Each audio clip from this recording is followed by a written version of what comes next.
Let's see our next method of analysis for a finite slope, that is friction circle method, and it is used for a cohesive frictional soil. So in this method we try to find out the factor of safety as we did in the earlier methods, just the way we find out the factor of safety is different. So here also we assume slip surface which is having the shape of a circle, and we do the analysis. Here one more term which is coming is the friction circle. What is this friction circle? So we know that this soil is frictional in nature. So it means that when this soil mass which is there in this part A, B, C, A, when this try to move away on this slip surface, so because of this friction there will be frictional resistance. So let's say that this line P is the line of action of that frictional resistance, the resultant frictional resistance. Resultant frictional resistance. Now, according to this method, this line of action of resultant frictional resistance is tangential to a circle whose radius is r sine phi, and this circle is called as the friction circle.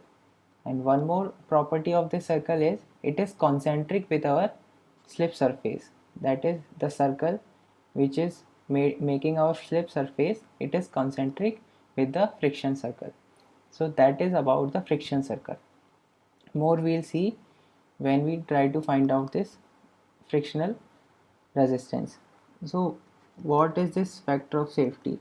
We want to find out the factor of safety. So this factor of safety can be written as total shear resistance divided by mobilized shear resistance.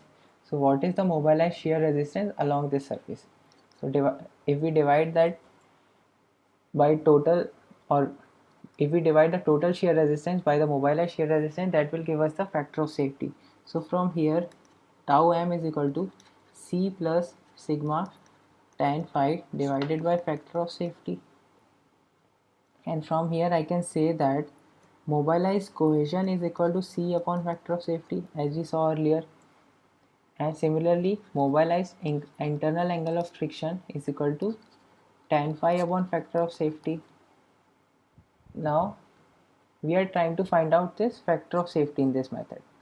Now we assume a factor of safety, assume factor of safety for internal angle of friction, that is phi, and from there find out phi m. So using this formula tan phi m is equal to tan phi upon factor of safety, we can find out phi m because we assume factor of safety, we know the value of phi of the soil, so here we obtain phi m and draw friction circle.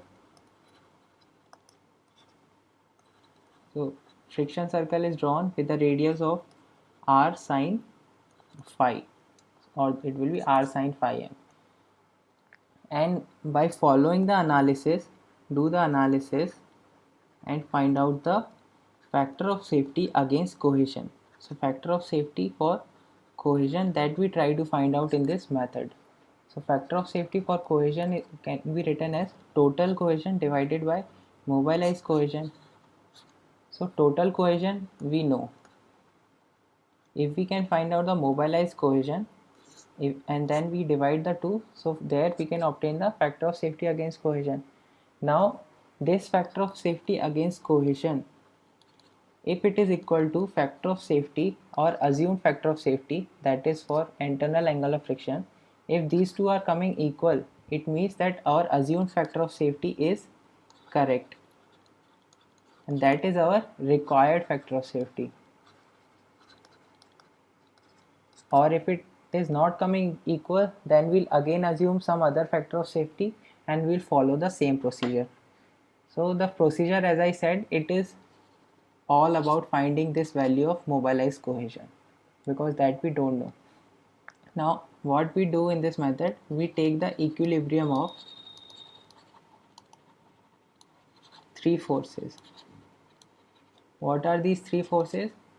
Weight of the soil mass, weight of the soil which is there above the slip surface, and second is this cohesive force, the resultant cohesive force and resultant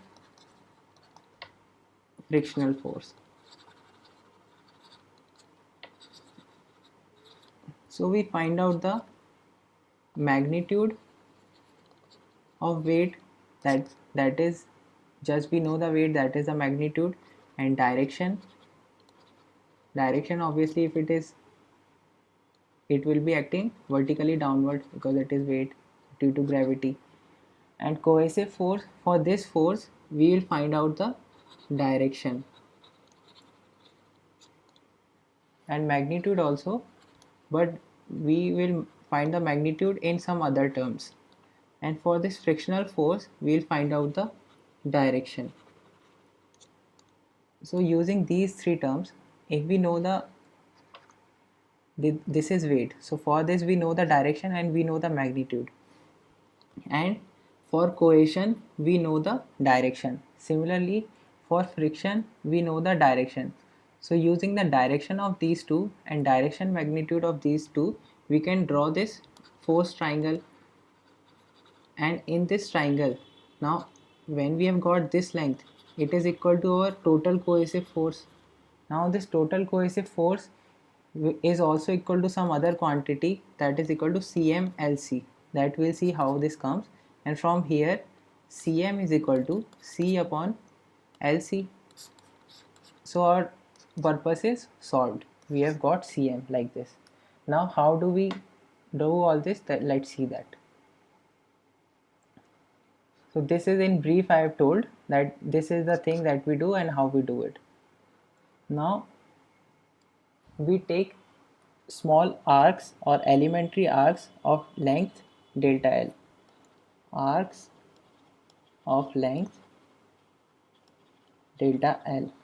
Now the cohesion, we assume that mobilized cohesion is Cm,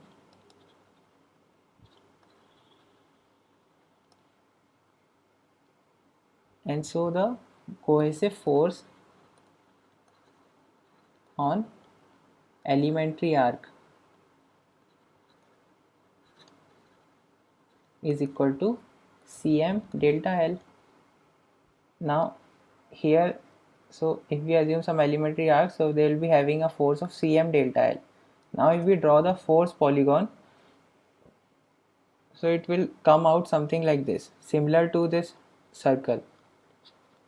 And force polygon has a property. The closing link of this force polygon shows the direction and magnitude of the resultant.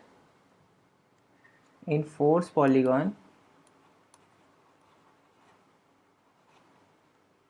the closing link shows direction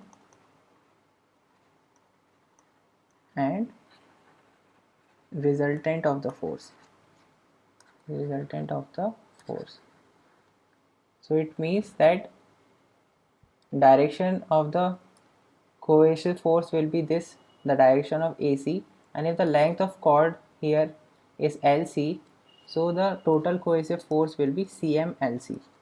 So that's what I was talking about. This is the total cohesive force, but we do not know Cm, so we do not know CmLC. Now first thing is solved, but now this we know the direction and we know the magnitude will be CmLC, but what is going to be the location of this force? So to find out the location, what we do, we take moments of elementary forces. So the sum of moments, sigma of moments of elementary forces about center is equal to moment of resultant force about center.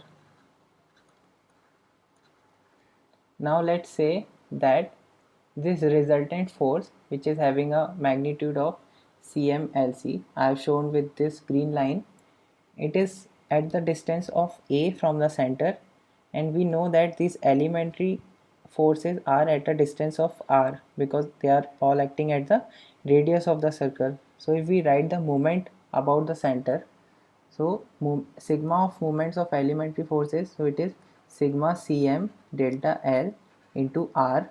So this is the force, total force into lever arm, which is equal to moment of resistance of the resultant. So what is the resultant? Cm into Lc. This is our resultant force, and the distance at which it is acting is equal to A, that we have assumed. So Cm delta L is equal to, if we do the sigma of delta L, it is equal to total length of this arc. So in this diagram, if these small arcs of length delta L, if we do the sigma of delta L, it will give us the total length of this arc AC, which is equal to L, let's say. And so from here, this is CML into R, it is equal to CMLCA. So from CM will cancel out, and A is equal to L upon LC into R. Now we know that L is greater than LC because L is the length of arc and LC is the length of chord, and for the same arc the length of chord is smaller and length of arc will be bigger. So here, from this CG of the weight or the CG of this area, we draw the weight. So we draw the magnitude of this weight in the vertical downward direction, and we know the direction of this cohesive force. So this green line shows the direction of the force, and we know its location. It is having a distance from the center of this circle. So at this point we have drawn our cohesive force. Now the only force which is remaining is the frictional force. Now as I said, this frictional force, the line of action of this frictional force is tangential to a circle, that is our friction circle. So from that we draw this frictional force. We draw it in such a way that it is intersecting these two forces, that is weight and cohesion, and it is tangential to the friction circle. So that way we can draw the resultant frictional force, and then we can draw this force triangle. Let me draw it here again. So this vertical line shows the direction and magnitude. Now from this point we can draw our frictional force. We know the direction of this frictional force from our earlier discussion. So this is the direction. We don't know how long it will go. It will go something like this. Now third force is our cohesive force. So for that also we know the direction, and we know that it will start from here. So here we draw our cohesive force. Now this length is our total cohesion C, and we also know that total cohesion C is equal to Cm into Lc. As I said earlier, that this total cohesion comes out to be equal to Cm Lc because using this force polygon. So here I have shown it is equal to Cm Lc, and so from here Cm is equal to C upon Lc, and that's what we required. We have got the mobilized cohesion. Now we can find out the factor of safety for cohesion as C upon Cm, and if this factor of safety against cohesion is equal to factor of safety against internal friction, then our analysis is correct, or otherwise we repeat the procedure. So that's it for this one. So I want to add some more points in our discussion of friction circle. So this method, as I said, we do for a C5 soil. So let's suppose we consider this point. So due to the weight of the soil or the component of the weight, it will be trying to move this soil along this shear plane or this plane, and this frictional resistance will come into picture due to the normal reaction. So this normal reaction will be applied from here and from the opposite side also due to the particles at this point. And so we define our angle of friction such that, so initially in shear strength I showed that if this is a friction block, here we are applying our shear force, and from here there is some normal reaction. So the angle between resultant and normal is our internal angle of friction. So similarly, angle between here, this is the shear force, this is the direction of normal force, because it will be in the direction of radius vector. So the angle between, if this P is the resultant, so angle between radius and P, this angle is phi. Similarly, here this angle is phi. So if we see this triangle OTQ, let me draw it here. So this Q point is here, this angle is phi, and T point is here, and O is here, and this OQ is radius. So if we try to find out this OT, what will be OT? OT we can write as sin phi is equal to OT upon R. So from here OT is equal to R sin phi, and that is the radius of this friction circle. So from here we say that if we draw a circle of this radius, so the resultant will be tangential to this circle. So from here that point comes. So this thing I wanted to add. So this is true for any small elementary arc or elementary point, but for as a resultant force it is not completely true. So we did it for the P force here, so it is not completely true for this force P that it is tangential to this circle, but the error which comes, it is small or it is neglected.